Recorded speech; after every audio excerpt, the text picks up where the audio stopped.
Assalamualaikum warahmatullahi wabarakatuh. Alhamdulillahirabbil alamin wa bihi nasta'in ala umuri dunya waddin wa ala alihi wa ashabi ajmain amma ba'd. Alhamdulillah, pada kesempatan pagi hari ini mendengar pagi yang insyaallah dipenuhi oleh keberkahan dari Allah Subhanahu wa taala, yang mana pada kita pagi hari ini bisa bertolabul ilmi, bisa bersama dalam rangkaian acara kami yang pertama, yaitu Religi Pagi.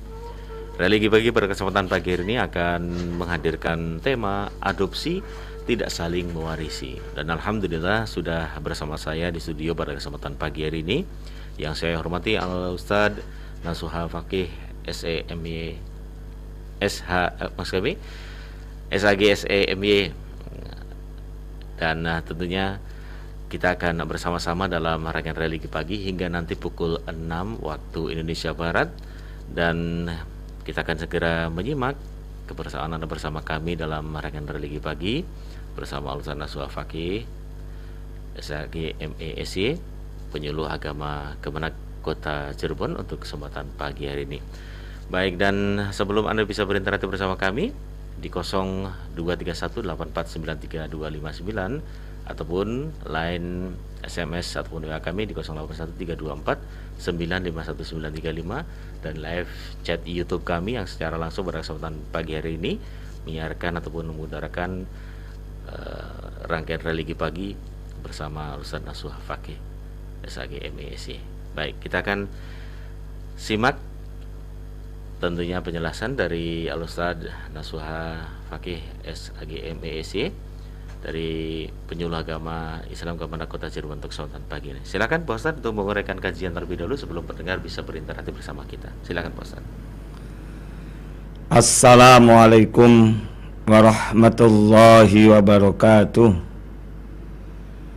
Innal hamdalillah nahmaduhu wa nasta'inuhu wa nastaghfiruh wa na'udzu billahi min syururi anfusina wa min sayyiati a'malina may yahdihillahu fala mudhillalah wa may yudlil fala hadiyalah.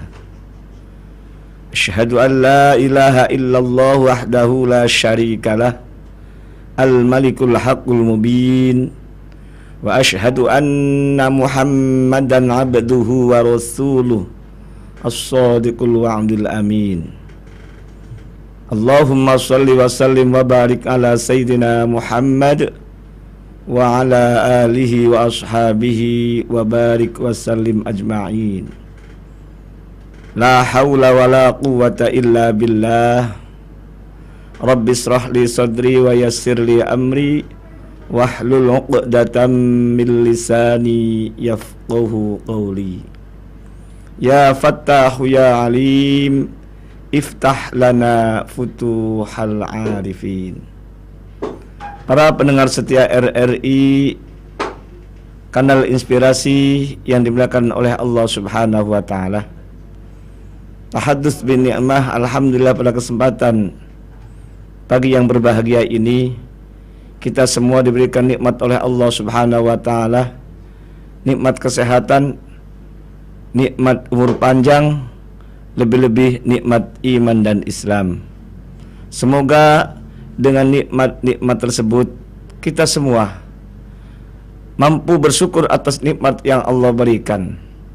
Mudah-mudahan kita semua pula mendapatkan ridho dari Allah Subhanahu wa taala. Salawat ma'asalam semoga tetap tercurah limpahkan pada junjungan kita Nabiyana wa Habibana Muhammad sallallahu alaihi wasallam. Dan semoga kita selaku umatnya mendapatkan syafaat ila yaumil qiyamah. Amin, amin ya rabbal alamin. Para pendengar setia RRI, kanal inspirasi yang dimuliakan oleh Allah Subhanahu wa taala, di edisi hari Rabu tanggal 17 November 2021, saya akan menyampaikan tentang adopsi tidak saling mewarisi. Para pendengar dimanapun berada, tema ini saya angkat karena sebagian masyarakat ketika ada anak angkat ataupun istilah lain adopsi dengan ayah angkatnya, itu kadang-kadang aset-aset milik orang tua angkatnya itu diberikan semuanya kepada anak angkatnya. Padahal salah satu di antara kebiasaan atau lazim pada zaman dulu atau zaman jahiliyah, itu salah satu sistem kewarisannya adalah anak angkat, gitu loh. Oleh karena itu, ketika kita dalam pernikahan itu belum dikaruniai anak, kemudian ada niat baik untuk mengangkat anak dari keluarganya, biasanya dari keponakan atau dari orang lain yang ingin dalam rumah tangganya itu ada suka duka atau canda tawanya, maka diadopsilah salah satu di antara anak milik orang lain atau saudaranya. Kalau tujuannya itu adalah demi untuk membantu ataupun istilahnya adalah sebagai saling tolong menolong, itu nggak ada masalah. Tapi yang menjadi persoalan itu anak angkat itu sampai orang tua kandungnya itu seakan-akan itu ditiadakan, dalam artian binnya itu kadang-kadang itu. Nah, yang muncul terjadi itu biasanya merubah total tentang administrasinya. Di kartu keluarga binnya diganti. Kemudian kadang-kadang kaitannya dengan akte kelahiran pun itu diganti, bukan dari orang tua kandungnya sendiri. Ini di masyarakat demikian. Sehingga waktu zaman dulu pun menurut sejarah, sebelum Nabi Muhammad diutus menjadi Nabi dan Rasul, itu karena sudah kebiasaan itu, Nabi Muhammad pun pernah mengangkat anak. Di antaranya salah satunya adalah Zaid bin Harisah. Zaid bin Harisah itu karena kebiasaan masyarakat jahiliyah ketika mengadopsi anak ini, kemudian binnya terganti menjadi Zaid bin Muhammad. Di saat itulah Allah Subhanahu wa taala turun ayat sebagai menegur kebiasaan masyarakat jahiliyah waktu itu belum menjadi nabi, Nabi Muhammadnya itulah. Turunlah ayat surat Al-Ahzab ayat 4 dan 5. Sebagaimana Allah berfirman, wa ma ja'ala ad'iyaakum abna'akum dzalikum qaulukum bi afwahikum wallahu yaqulul haqqa wa huwa yahdis sabil ud'uuhum li abaihim huwa aqsatu 'indallah fa illam ta'lamu aba'ahum fa ikhwanukum fid dini wa mawalikum. Dan Tuhan tidak menjadikan anak-anak angkatmu sebagai anak kandungmu sendiri. Yang demikian itu hanyalah perkataanmu di mulutmu saja. Sedangkan Allah menyatakan yang sebenarnya dan menunjukkan jalan yang benar. Panggillah mereka dengan memakai nama ayah-ayahnya. Yang demikian itu lebih adil di sisi Allah. Jika kamu tidak mengetahui ayahnya, panggillah mereka sebagai memanggil saudara-saudaramu seagama dan maula-maula atau orang-orang yang di bawah pemeliharaanmu. Jadi ayat ini jelas mengkanter ataupun menghapus kebiasaan-kebiasaan waktu zaman jahiliyah gitu loh. Bahkan dipertegas kaitannya dengan Nabi Muhammad ini. Jadi Muhammad itu bukan binnya dari anak angkatnya. Pertegas dalam surat Al-Ahzab ayat 40-nya, maka Muhammadun aba ahadun mir rijalikum walakin Rasulullah wa khataman nabiyyin wa kana Allahu bikulli syai'in alima. Muhammad itu sekali-kali bukanlah bapak dari seorang laki-laki di antara kamu, tetapi dia adalah Rasulullah dan penutup nabi-nabi, dan adalah Allah Maha mengetahui segala sesuatu.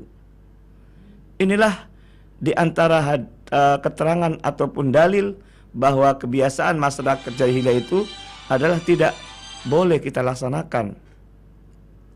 Para pendengar RRI Kanal Inspirasi yang dimuliakan oleh Allah Subhanahu wa taala, Lalu hubungannya dengan saling mewarisi antara anak angkat dengan ayah angkat atau ibu angkat itu tidak saling mewarisi. Karena dalam literasi fikih mawaris yang saling mewarisi ada dua. Pertama karena keturunan ataupun nasabiah, yang kedua karena pernikahan ataupun sababiah. Karena pernikahan itu jelas sekali dalam literasinya. Ada 21 ahli waris dari sebab keturunan. Baik dari keturunan di atas ataupun usuliyah, yakni ayah, ibu, kakek, nenek gitu loh. Atau furu'iyah yang ke bawah, yakni anak, cucu, cicit dan seterusnya. Atau ke samping. Ke samping ini adalah saudara-saudara kandungnya, saudara-saudara seayah, saudara-saudara seibu dan seterusnya ke samping. Semuanya ada 21. Sedangkan karena sebab pernikahan itu hanya sebatas antara suami istri saja. Di saat suaminya meninggal dunia, istri dapat hak waris dari suaminya. Atau sebaliknya ketika meninggal suami, maka istrinya dapat hak dari suaminya yang meninggal dunia. Jadi saling mewarisi dalam fikih mawaris itu hanya dua, karena sebab keturunan dan yang kedua karena sebab pernikahan. Para pendengar setia RRI Radio Tanggap Bencana COVID-19 yang dimuliakan oleh Allah Subhanahu wa taala. Namun kadang-kadang di masyarakat ini kaitannya dengan adopsi ini telah melampaui batas. Di antaranya BIN-nya diganti dalam kartu keluarga dan di akte kelahiran pun diganti. Kenapa saya sampaikan demikian? Karena pernah saya alami, ada salah satu masyarakat konsultasi dengan saya tentang mengenai persengketaan antara anak kandung dengan anak angkat. Ternyata anak angkat itu memiliki kepedean ataupun percaya diri. Sebabnya apa? Karena dalam akte kelahirannya BIN-nya orang tua angkatnya. Kemudian dalam ijazahnya mulai dari SD, SMP, SMA itu BIN-nya anak orang tua angkatnya itu. Nah, ini jelas ayatnya tadi sudah jelas tidak boleh gitu. Dan kalaupun mengadopsi anak jangan berlebihan, jangan melampaui batas. Hanya sebatas kita menolong. Contoh seumpama kakaknya punya anak banyak, adiknya tidak punya gitu. Nah, yang namanya anak kan orang tidak tahu ya. Kadang-kadang banyak anak, kadang-kadang tidak ada anak itu. Kemudian diambil sebagai anak asuhnya dari kakaknya atau adiknya yang tidak punya anak itu. Sebatas hanya menolong dalam ekonomi gitu loh. Itu. Tujuannya itu sebagai manifestasi tolong menolong antara saudara satu dengan saudara yang lain. Ataupun diambil atau mengadopsi biasanya juga di rumah sakit kadang-kadang. Karena mungkin anak yang dilahirkan itu, mohon maaf, kadang-kadang dari kecelakaan antara pacaran gitu, kadang-kadang gitu. Atau yang lainnya istilahnya. Yang penting dalam adopsi anak ini jangan sampai berlebihan kaitannya dengan saling mewarisi, ataupun tidak hanya mewarisi, kadang-kadang seluruh aset-aset itu dihibahkan semua kepada anak angkatnya. Padahal yang berhak ketika orang menikah kemudian tidak punya anak, yang berhak adalah saudara-saudara kandungnya. Dalam fikih mawaris itu surat An-Nisa ayat 176 ini ada istilahnya kalalah. Kalalah itu adalah orang meninggal dunia, orang tersebut orang tuanya meninggal dunia lebih dulu, ayahnya, dan tidak punya anak. Maka hak warisnya jatuh kepada saudara-saudara kandungnya. Berapa jumlahnya? Itulah haknya. Kalau saudara kandungnya ada laki, ada perempuan, maka sebagai asoba bil khair. Kalau saudara kandungnya perempuan mendapat, kalau satu mendapat setengah. Kalau perempuan semua lebih dari satu, itu 2/3. Itu diatur semua sistem Islam itu kaitannya dengan saling mewarisi manakala orang yang meninggal dunia tidak punya anak. Hak warisnya jatuh kepada saudara-saudara kandungnya. Itu yang benar. Bukan jatuh kepada anak angkat. Kalaupun anak angkat dikasih ataupun diberi, itu bisa melalui hibah ataupun wasiat. Sekalipun hibah lupa sumpama, wasiat juga lupa, itu dalam kompilasi hukum Islam diatur juga ada namanya wasiat wajibah. Nah, namun entah itu hibah, wasiat ataupun wasiat wajibah, dalam kompilasi hukum Islam itu tidak boleh melebihi sepertiga. Tidak semuanya gitu. Nah, kalau sudah diambil sepertiga, sisanya 2/3 itu milik ahli waris yang sah, yakni saudara-saudara kandungnya. Sekali lagi, kalau saudara kandungnya itu seorang perempuan, hanya satu dapat setengah. Kalau lebih dari satu perempuan semua, 2/3. Kalau saudara kandungnya ada laki perempuan, maka asobah bil khair. Asobah artinya sisa, diberikan kesemuanya kepada saudara-saudara kandungnya. Tinggal ada prinsipnya adalah 1:2. Saudara laki-laki sekandung mendapat 2, saudara perempuan sekandung mendapat 1. Kalau sekiranya saudaranya ada 5 sumpama, saudara lakinya 2, saudara perempuannya 3, berarti saudara lakinya 2 berarti 2 tambah 2 sama dengan 4, saudara perempuannya 3 berarti 1 berarti 3, berarti masing-masing saudara laki-laki mendapat 2/7, saudara perempuan mendapat 1/7. Angka 7 itu adalah diambil dari jumlah dari saudara laki 1, saudara laki 2. Itu kan 2 kan?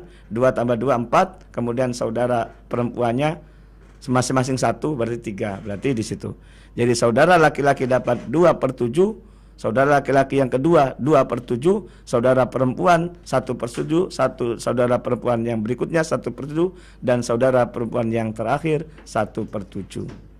Para pendengar setia RRI Kanal Inspirasi yang dimuliakan oleh Allah Subhanahu wa taala. Jadi kembali lagi persoalan adopsi ataupun anak angkat tidak saling mewarisi dengan ayah angkatnya ataupun ibu angkatnya.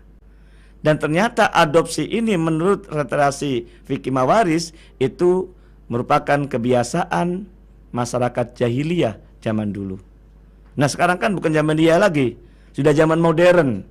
Nah, disitulah kita meluruskan kebiasaan-kebiasaan yang sekarang tidak tepat. Maka mari kita kembalikan kepada Al-Quran dan hadis kaitannya dengan bagaimana pembagian aset-aset milik orang yang tidak punya anak. Dan asetnya itu haknya adalah dari ahli waris,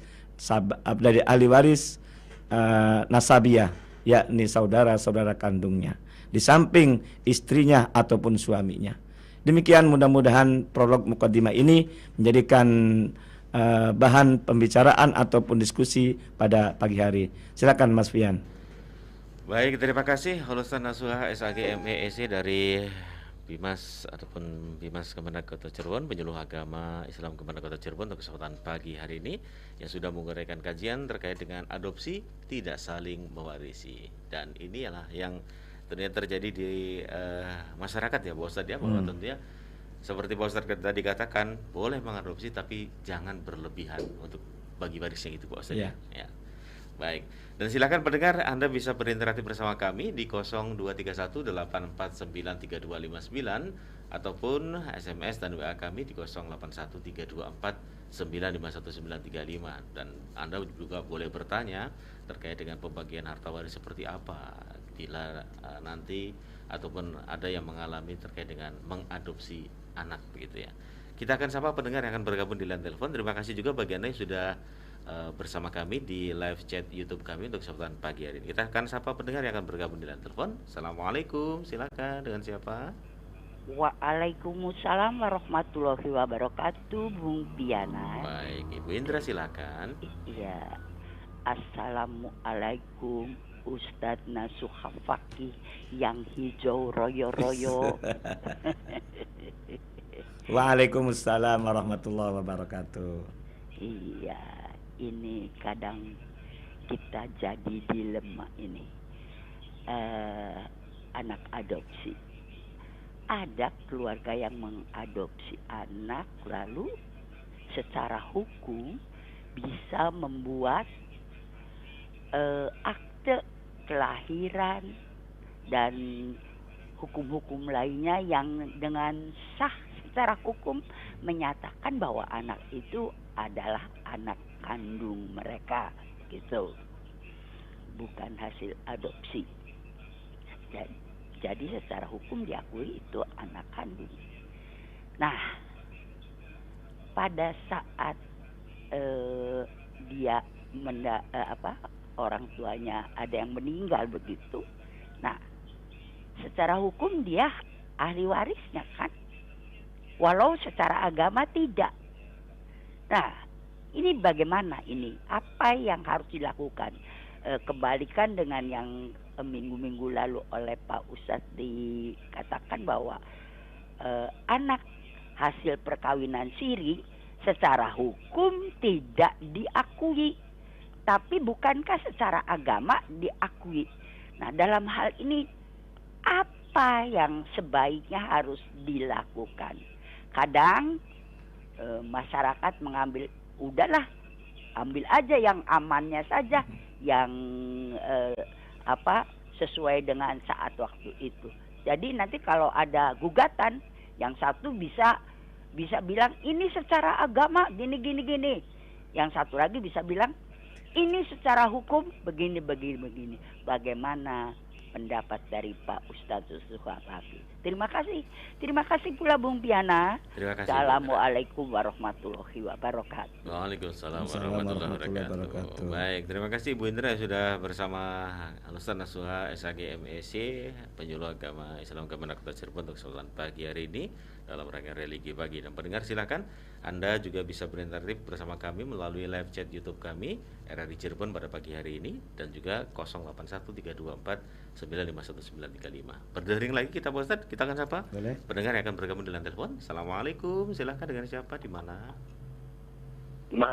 Waalaikumsalam Mas Pian. Iya, silakan Pak Setiono di Bumi Dengan Ayu. Pak Setiono di Bumi Ayu. Iya, monggo Pak, silakan. Assalamualaikum. Guru kita Pak Ustadz Nasuha Pagi. Waalaikumsalam warahmatullahi wabarakatuh. Pak Setiono di Bumi Ayu sehat? Alhamdulillah. Alhamdulillah. Allah Subhanahu wa taala. Amin ya rabbal alamin. Amin. Kemarin sudah vaksin 2 kali Pak Ustadz. Alhamdulillah. Terakhir. Tapi yang 2 kali sakit nih. Pantesan minggu kemarin nggak nongol ya, nggak nyambung. Begini Pak Ustadz, ada istri pertama meninggal. Sudah 25 tahun suaminya tidak punya anak. Dan suami akan menikah dengan istri yang kedua. Punya anak 4 laki-laki. Semua yang pertama ada ponakan-ponakan dari istri yang pertama. Itu yang suami yang pertama. Suami yang ditinggal istrinya, barang-barangnya sudah dilelang semua. Hanya rumah dan tanah, hanya 4 desi saja mau dijual. Setelah penjualan laku akan menambahi modal sembako dan istri yang kedua. Apakah nanti berkah Pak Ustadz? Sebab sisanya buat modal perkawinannya nanti. Apakah ponakan-ponakan dari istri yang pertama perkawinannya nanti, apakah ponakan-ponakan dari istri pertama dia mau meminta, apakah berhak Pak Ustadz? Sebab sertifikatnya sudah dihibahkan dengan suami yang ditinggal istri yang pertama. Terima kasih atas penjelasan dari Pak Ustadz Nasuha Pagi. Tak lupa kami ucapkan banyak-banyak terima kasih. Wassalamualaikum warahmatullahi wabarakatuh. Waalaikumsalam warahmatullahi Oke, wabarakatuh. sami-sami Pak. Monggo. Terima kasih Pak Setiono di Bumi Ayu yang sudah bersama Ustaz Nasuha SAG MEC dari penyuluh agama Islam kepada Cirebon. 2 dijawab dulu Pak Ustadz, barang ini banyak waktunya nih. Ya. Silakan Pak. Oke, terima kasih Baik. Bunda Indra dan Pak Setiono. Semoga sehat selalu dan Amin, kita amin. juga di studio RRI juga insya Allah mudah-mudahan Allah memberkati dan memberikan kesehatan kita semua. Amin. Kaitannya dengan Bunda Indra, kaitannya dengan pengadopsian anak secara hukum sah karena seluruhnya administrasinya sudah ada jelas. Sebagaimana saya sampaikan juga konsultasi tentang waris juga, anak angkatnya itu punya kekuatan hukum di mata negara karena akte kelahirannya atas nama ibu bapaknya, ibu angkatnya. Kemudian apa namanya itu ijazah dari SD, SMP, SM pun atas namanya juga. Tapi di masyarakat di sana tuh menyaksikan bahwa itu adalah bukan dari anak kandungnya, gitu. Kalau di mata hukum emang dia kuat, ya, karena buktinya apa? Buktinya itu ada autentiknya jelas. Namun kembali lagi kepada asalnya, gitu loh. Ternyata asalnya itu orang tua angkatnya itu ada, mohon maaf, istilah itu ada dusta di antara kita. Sebabnya apa? Karena bukan sebenarnya sebagai anak angkat dipaksakan dalam waktu buat akte kelahiran itu dipalsukan lah, mohon maaf ini dipalsukan. Yang namanya di Dukcapil itu berdasarkan dari pengajuan. Kalau pengajuan itu relatif tidak ada masalah, itu dikabulkan. Contoh dia ada masalah apa? Antara surat nikah dengan anak lahir itu ternyata melebihi lamanya surat nikah, gitu loh. Contoh seumpama surat nikahnya sudah, ini anak angkat nih yang kejadian waktu saya dulu ya. Saya tidak menyebut di mana dan siapa ini, karena ini privasi masalahnya. Ini saya alami nih masalahnya. Nah, sudah sekian tahun sudah nikah, ini ternyata sebetulnya kalau urutan anak kedua gitu loh. Nah, karena ada surat nikah, kemudian anaknya itu lahir 10 tahun setelah menikah gitu loh. Sehingga ketika masyarakat itu mengajukan akte kelahiran di Dukcapil itu, maka tidak ada kejanggalan. Karena antara surat nikah dengan anak lahir itu sudah melebihi dari pernikahannya gitu loh. Beda antara surat nikah dengan kelahiran ini. Contoh, dalam surat nikahnya itu bulan Januari umpama. Kemudian bulan Mei-nya itu melahirkan gitu loh. Kalau anaknya di bawah kandungan itu di bawah 6 bulan itu dianggap bukan anak sah. Nah, ini nyambung dengan pertanyaan kawin siri, ya itu loh. Ya itu loh. Artinya kawin siri kadang-kadang kan kecelakaan dulu baru nikah kadang-kadang gitu loh. Akhirnya apa istilahnya kawin di bawah tangan itu loh. Daripada malu dan seterusnya kadang-kadang gitu. Nah, tapi kalau kawin siri kan biasanya kan tidak dicatat di KUA saja, bedanya cuma itu. Nah, kalau kawin siri ini tidak kuat di mata hukum ketika ada orang menggugat di pengadilan agama gitu loh. Karena dia tidak ada dasar surat pernikahannya gitu loh.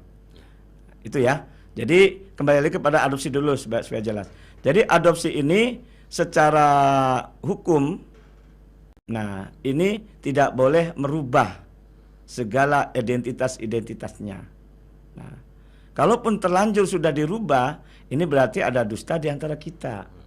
Maka yang menanggung risikonya adalah orang yang berbuat tadi. Ya, secara hukum di pengadilan dia sah gitu, betul. Tapi di mata agama dia tidak sah. Sebabnya apa? Tadi surat Al-Ahzab ayat 45 dan dipertegas dari surat Al-Ahzab ayat 40-nya. Nah, gitu. Dan itu pun tujuan di sana ada tidak boleh mengganti nama ayahnya. Gitu loh. Sementara ini melampaui batas. Ayahnya si A diganti si B. Ini tidak boleh. Nah, itu. Adapun kaitannya dengan kawin siri itu lemah di mata hukum tapi kuat di mata agama kan gitu loh. Artinya ketika ada salah satu di antara hasil dari pernikahan tidak dicatat di KUA, maka ketika salah satu anak dari anak istri pertama seumpama istri sahnya sebagai ada catatan pernikahan itu kemudian menggugat di pengadilan, itu akan dimentahkan anak angkat itu. Nah, itu. Jadi makanya yang paling kuat adalah hukum negara dan hukum agama, dua-duanya gitu. Nah, saling melekat itu loh. Tidak ya. terpisahkan gitu, Bos. Dan kemudian kesemuanya itu tergantung masyarakat gitu loh. Kalau masyarakat itu mengajukannya itu tidak valid, nah gitu loh, maka akan menjadikan persoalan. Apalagi negara Indonesia adalah negara hukum kan, panglima yang tertinggi adalah hukum kan gitu.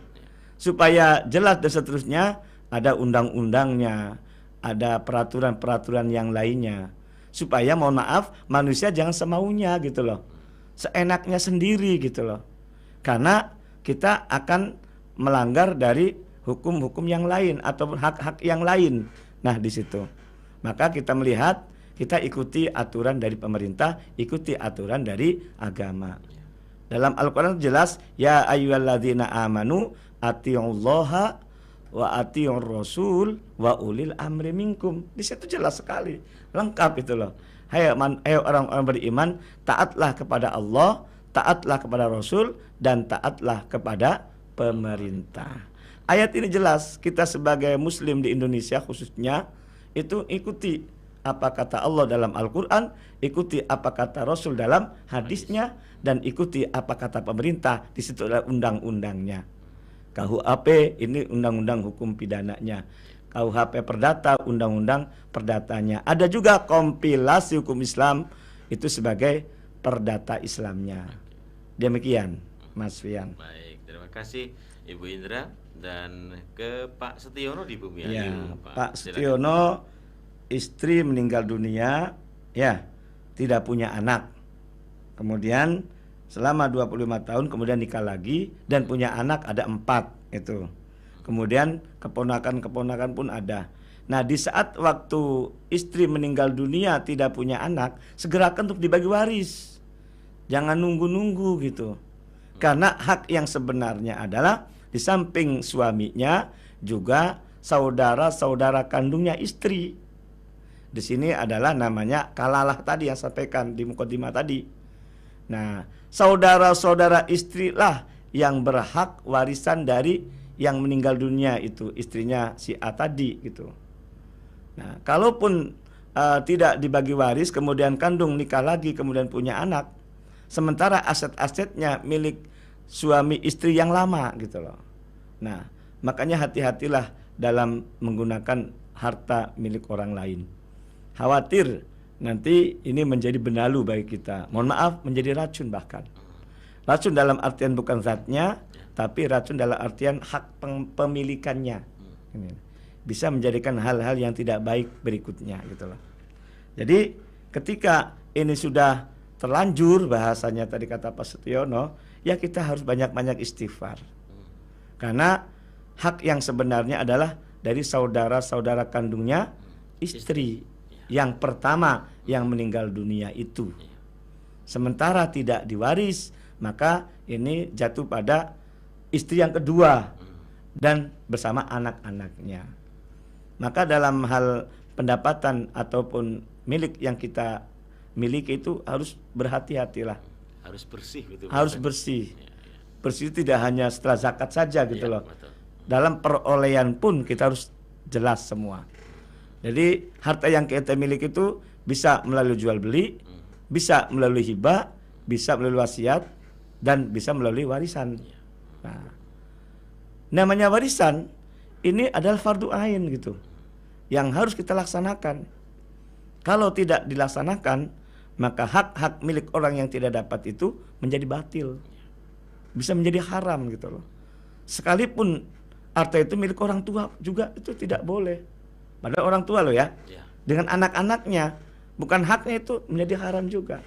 Contoh seumpama nih, di luar pertanyaan dari Pak Setiono nih, anaknya 3, Tata, Toto, Titi, ini biasa kata Bunda Indra ini. Nah, kemudian ayahnya meninggal dunia, Titinya anak terakhir itu masih kecil seumpama, masih kecil ya. Nah, kemudian karena masih kecil tidak cakap dalam hukum, maka meninggal dunia ayahnya itu ternyata Titi yang masih kecil tidak dikasih gitu loh. Semuanya dimakan oleh kakak-kakaknya gitu loh. Maka hak dari anak yang masih kecil ini tidak diberi, kemudian dimakan oleh anaknya yang lain, itu hal yang haram. Padahal itu milik siapa? Orang tua. Menjadi haram loh, menjadi haram bukan haram. Nah, itu. bukan halal dan haram bukan. Iya. Haram itu loh. Sebabnya itu hak milik anaknya ataupun adiknya yang masih kecil. Apalagi ini anak yatim. Ingat dalam Al-Qur'an itu ketika memakan harta milik anak yatim bagaikan makan bara api dalam perutnya. Nah, di situ. Jelas itu bara api itu. Ya, itu. Jadi kita hati-hatilah. Sekalipun itu milik orang tua kandung kalau bukan haknya, tadi contohnya tadi itu haram juga itu. Apalagi ini milik orang lain gitu loh. Yakni dari saudara-saudara kandungnya dari istri yang pertama gitu loh. Istri pertama dengan istri kedua kan tidak ada hubungan apa-apa. Iya kan? Kalaupun dia dapat hanya sebatas setelah menikah dengan suaminya dari istri yang pertama tadi.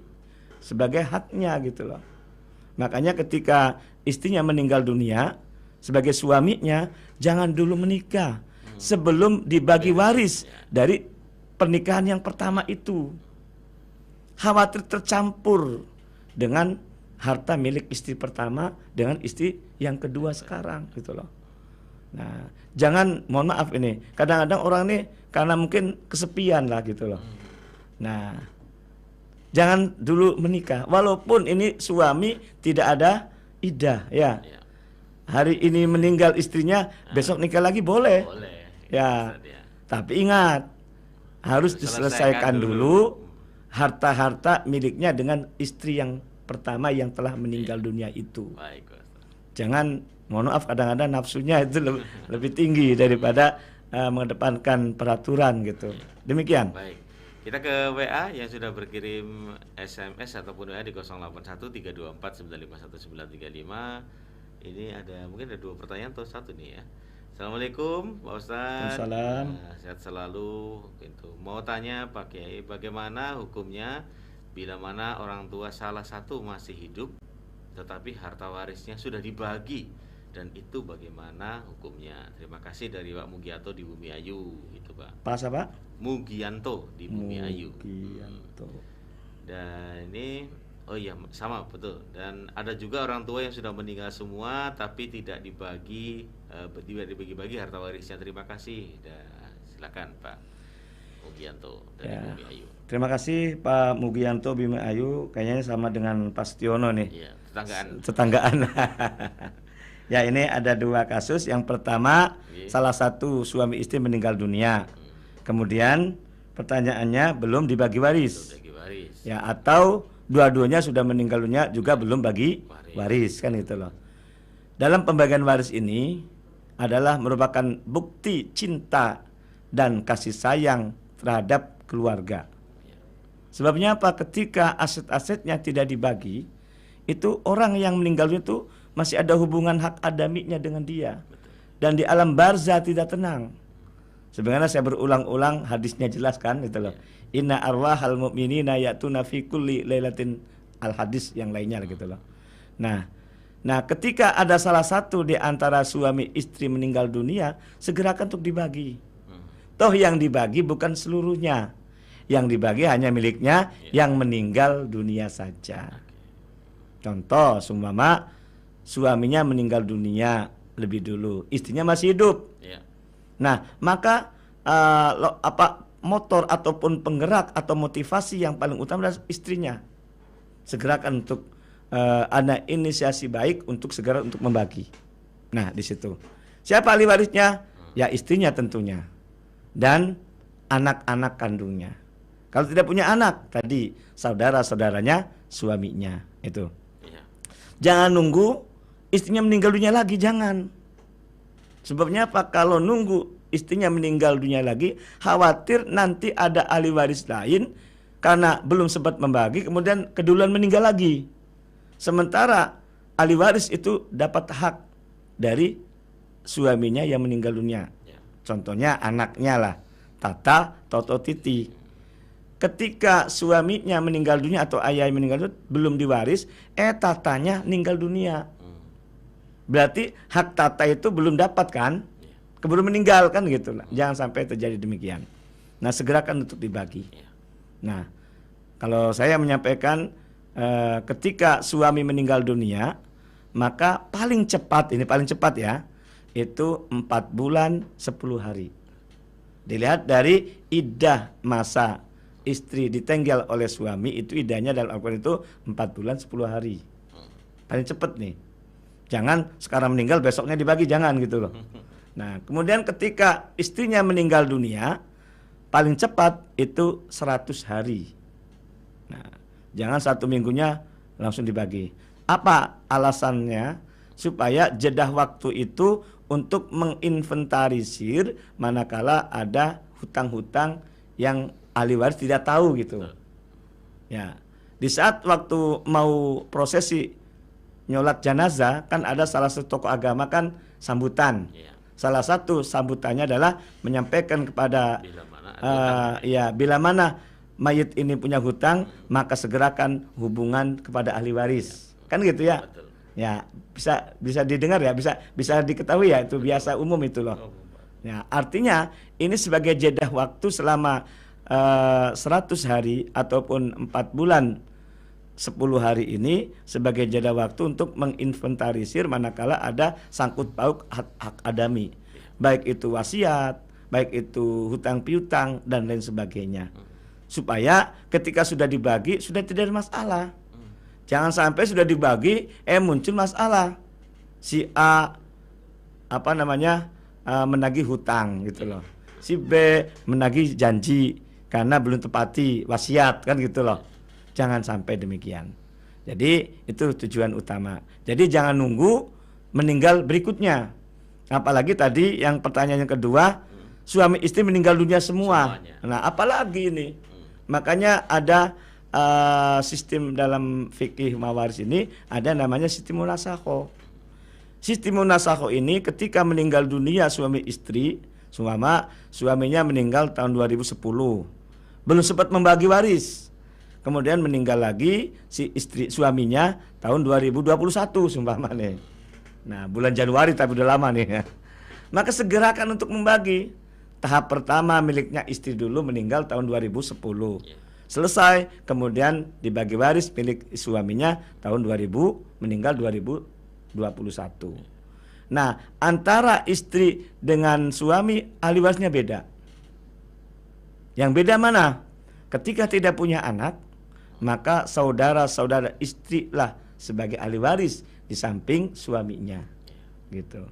Kalau meninggal dunia suaminya, maka di samping istri meninggal lebih dulu sih masalahnya. Tidak dapat hak waris gitu. Karena sudah meninggal lebih dulu. Yakni saudara-saudaranya suami. Saudara-saudara istrinya tidak dapat hak. Nah, sebabnya apa? Saudara suami dengan saudara istri kan beda. Secara nasabiah. Nah, gitu. Nah, ketika terjadi munasakho tadi, maka saudara istri dapat hak, tapi saudara suaminya tidak dapat ketika istri meninggal dunia. Ketika meninggalnya suami, maka yang dapat hak adalah saudara-saudara suami, saudara-saudara istri tidak dapat hak. Termasuk di samping saudara adalah orang tua kandungnya. Kalau yang meninggal dunia istri, maka orang tua kandung istri dia dapat sebagai nasabiahnya. Tapi mertuanya dari istri tidak dapat, yakni ayahnya dari suami. Ketika meninggal dunia suaminya juga sama, menantunya mertuanya dari orang tua istri tidak dapat. Yang dapat adalah ayah kandungnya atau ibu kandungnya dari suami. Jadi situ ada hubungan keterkaitan dengan ahli waris yang lain di samping anak. Nah, itu diantaranya demikian. Demikian, Mas Fian. Satu WA lagi dari Kang Alex Permana di Dana Winangunan Kelangenan, Pak Kiai atau Pak Ustadz. Jika bagi waris secara kekeluargaan tanpa ada surat hitam di atas putih dan tidak ada saksi dari RT RW orang luar, akhirnya 5 bersaudara ini anak pertama masih menggugat. Mohon penjelasannya Pak Kiai. Terima kasih. Assalamualaikum dari Alex Permana. Ya, terima kasih Pak Alex Permana di Kelangenan. Iya, betul. Ya, kaitannya dengan pembagian waris tidak ada hitam di atas putih. Ini menjadi lemah di mata hukum juga, entah hukum secara agama maupun secara pemerintah atau negara. Sekecil apapun itu harus ditatat itu loh. Kan ada dalam surat Al-Baqarah ayat 282 di situ. Itu walaupun itu masalah hutang piutang, tapi kan secara umum faktubu itu adalah tulis catatlah, itu adalah apapun transaksinya itu segera untuk bikin hitam di atas putih supaya jelas ada catatan yang sah. Karena ketika masalah hukum ada pembuktiannya. Minimal itu 2 alat bukti yang kuat sebagai hukum di mata pengadilan itu. Supaya jelas banget itu loh. Nah, ketika sumama terjadi gugat mengugat, ini lemah nantinya demikian. Maka entah itu pembagian waris secara agama atau secara keluargaan tetap dicatat. Kalau saya biasanya ketika ada masyarakat minta jasa saya untuk pembagian waris atas nama pribadi ya, bukan atas nama institusi, secara keluargaan tepat mengedepankan hukum waris, Al-Quran, hadis dan kompilasi, juga bikin berita acara. Berita acara inilah sebagai bukti ketika ada balik nama nanti. Sumpama rumah milik orang tua, kemudian dibagi 5 anak, kemudian salah satu anaknya nyusukin. Kalau bisa jangan dijual, saya sampaikan itu loh. Nah, ketika salah satu anak nyusukin, kemudian bikin berita acara, nah tanda tangan itulah sebagai berlaku ketika saat balik nama. Buktinya adalah berita acara itu, gitu. Apalagi kalau di pengadilan itu jelas ada putusan pengadilan itu sebagai bukti balik nama lagi, itu sama juga itu loh. Nah, kekuatan hukumnya tetap itu loh. Kekuatan tetap itu namanya inkrah ya itu loh. Itu kuat sekali. Jadi kembali lagi, sekecil apapun transaksi maka harus dicatat. Dalam Al-Quran surat Al-Baqarah itu faktubuhu, catatlah. Nah itu demikian supaya kuat di mata hukum, baik hukum agama maupun hukum negara. Oke. Baik, satu penelpon lagi untuk Anda bisa bersama Ustaz Nasuha Fakih SAG MESC, penyuluh agama Islam Kemenak Kota Cirebon, untuk kesempatan pagi ini. Sebelum kita akhiri Pak Ustaz, karena waktu kita hampir mepet untuk pagi ini, silakan pendengar satu WA lagi ataupun pendengar yang akan bergabung di line telepon, kami persilakan di 023184932259 untuk kesempatan pagi hari ini, masih dalam religi pagi bersama Ustaz Nasuha Fakih SAG MESC terkait dengan topik yang akan kita bahas, adopsi tidak saling mewarisi. Baik, ada satu WA dari 081321 sekian dari Ibu Maimanah. Ibu Maimanah di Kedaung, terima kasih Bu Maimanah yang sudah berkirim WA di 081324951935. Pak Ustadz, mohon penjelasan, jadi seberapa besar anak yang kita adopsi ini mempunyai hak waris ataupun dalam pembagian harta warisnya, begitu Pak Ustadz. Terima kasih. Mungkin terakhir ya. Bu Maimanah di Kedaung ya, Cirebon masih. Kaitannya dengan seberapa besar ayah angkat memberikan atau hibah kepada anak angkat. Bagus pertanyaannya ini. Maksimal sepertiga dari aset-aset keseluruhan. Nah ini mengacu kepada hadis Nabi. Walaupun hadis Nabi itu hubungannya dengan sodako sebetulnya sih. Tapi kembali kepada yang lainnya, disamakan lah gitu loh. Jadi jangan sampai melebihi sepertiga, karena sisanya 2/3 itu milik hak dari ahli waris. Nah di situ. Jadi maksimal sepertiga. Kalau kurang boleh. Kalau tidak dikasih nggak dosa. Gitu. Kalau tidak dikasih nggak dosa. Nggak dosa gitu loh. Ya. Tapi kembali lagi mungkin kan ini. Tapi sungguh terlalu kan gitu. Perasaan gitu. Perasaan gitu ya. Sebabnya apa? Karena anak angkat ataupun arus itu hadir di tengah-tengah keluarga tidak punya itu, yang tadinya sepi menjadi rame, ada canda tangisnya, yang kan gitu. Sedih merasa gembira. Merasa gembira gitu loh. Dan mungkin juga yang tadinya hampa menjadi senang, riang gembira gitu loh. Betul. Nah, secara hubungan psikologis itu ada senang dan canda tangan gitu loh. Maka salah satu di antaranya bukan melalui warisan, tetapi bisa melalui hibah. Makanya ketika hibah lupa sumpama ini, wasiat juga lupa, ada kode hukum yang lain melalui wasiat wajibah. Dalam kompilasi hukum Islam itu diberikan haknya, yakni wasiat wajibah. Juga dalam wasiat wajibah tidak boleh melebihi sepertiga. Oke. Baik, Ustaz. Kalau lebih dari sepertiga, Iya. sisanya itu tidak boleh. Iya. Kembalikan Iya. kepada yang lebih berhak, Iya. yakni ahli waris, Iya. yakni saudara-saudara kandungnya kalau tidak punya anak. Ada juga punya anak tapi mengadopsi anak juga ada. Tapi anak sah lah sebagai anak kandungnya yang dia dapat. Demikian.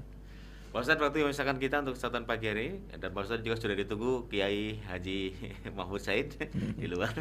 Kalau ada janji, silakan Pak Ustadz untuk mengakhiri rangkaian kebersamaan kita di rangkaian religi pagi. Silakan Pak Ustadz. Ya, terima kasih Mas Fian. Kaitannya dengan adopsi tidak saling mewarisi, ini hanya sekedar saya meluruskan saja. Ketika ada orang mengadopsi anak, boleh-boleh saja, tapi niatnya jangan berlebihan.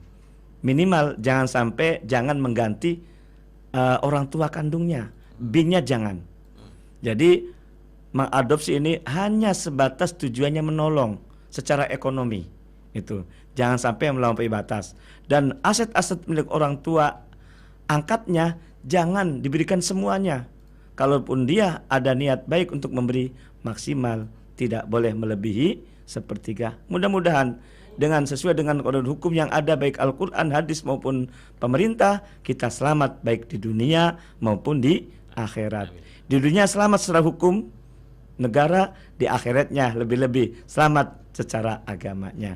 Sebagaimana doa kita, Rabbana atina fid dunya hasanah wa fil akhirati hasanah wa qina azabannar. Di dunia kita selamat bahagia, di akhirat selamat dan bahagia. Itulah tujuan kita bersama-sama. Terima kasih, kurang lebihnya mohon maaf. Wal afu minkum. Wassalamualaikum warahmatullahi wabarakatuh. Waalaikumsalam warahmatullahi wabarakatuh. Pendengar, Anda sudah bersama kami dalam rangkaian religi pagi bersama Al-Ustadz Nasuha Fakih SAG MEC, penyuluh agama Islam Kemenak Kota Cirebon untuk kesempatan pagi ini. Terima kasih atas kebersamaan Anda. Dan kami akhiri bila taufiq wal hidayah. Wassalamualaikum warahmatullahi wabarakatuh.